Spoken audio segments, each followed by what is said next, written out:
Hello, and thank you for joining us. We're recording this on a thankful Thursday, so it's really fitting for our next guest, Arlene Rivera, speaker, writer, consultant, now contributor to a newly released book called Everyday Woman's Guide to Doing What You Love, 51 stories from purpose-driven women.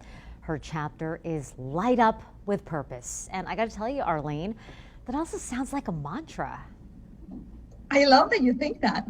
My life is a mantra now. I love that. Okay, let's put this out there. You are a former broadcast professional. In fact, you used to work with us here at News 3.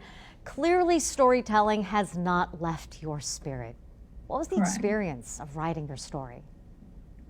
I'll tell you what, let me start by, as you may remember, I was a single mom raising my daughter, taking her everywhere with me, newsrooms, political and government offices.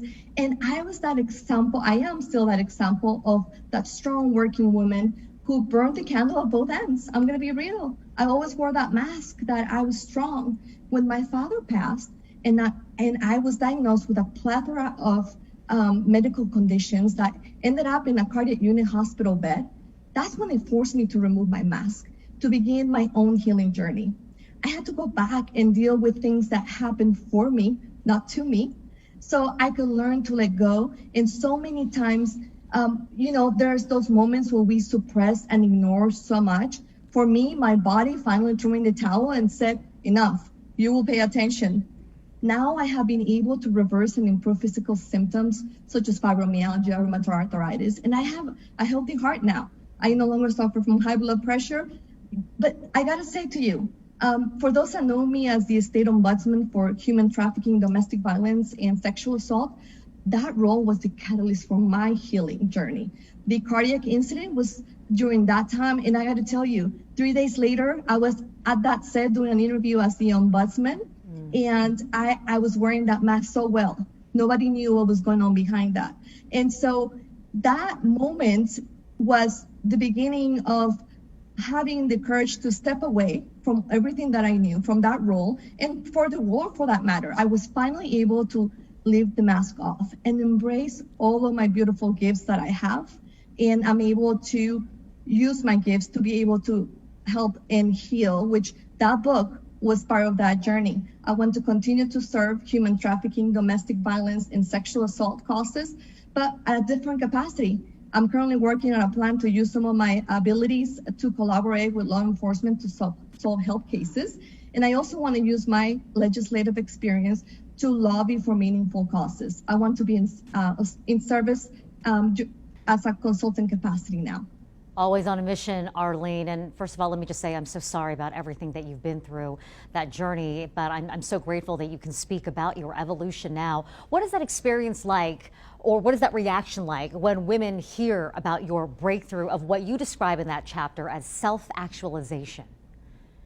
You know, super interesting. I've always, when I speak, I have women come to me very privately and say, that's happened to me. I have a similar situation. Oh my gosh, it's like you were speaking to me. It resonates so much with women and humans in general. It doesn't have to be specifically women, but I mainly work with women. And no matter where I go, I want to be able to share this, to be open about it, because I want this to stop happening, because we don't need to wait until you're in a cardiac unit at a hospital to be able to start doing the work to be able not only to take that mask off so you can start your own process of self-actualization, using some of the methods that I share.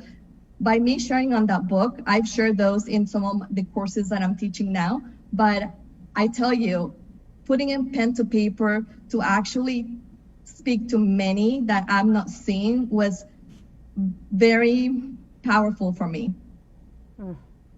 In your chapter, you write, I know my behavior precedes my success. How have those words paved the road that you're on now? It's a daily reminder. I practice what I preach. It's a daily reminder. It's all about a mindset. And every time I feel like, well, I could do that tomorrow, or I don't know, maybe I don't have a lot of traction. No, my behavior precedes my success. I have to make sure that I'm on point and really ask myself, am I giving the truth to myself? Because I'm in business for myself. So whatever happens, it's the only one accountable for. Wow.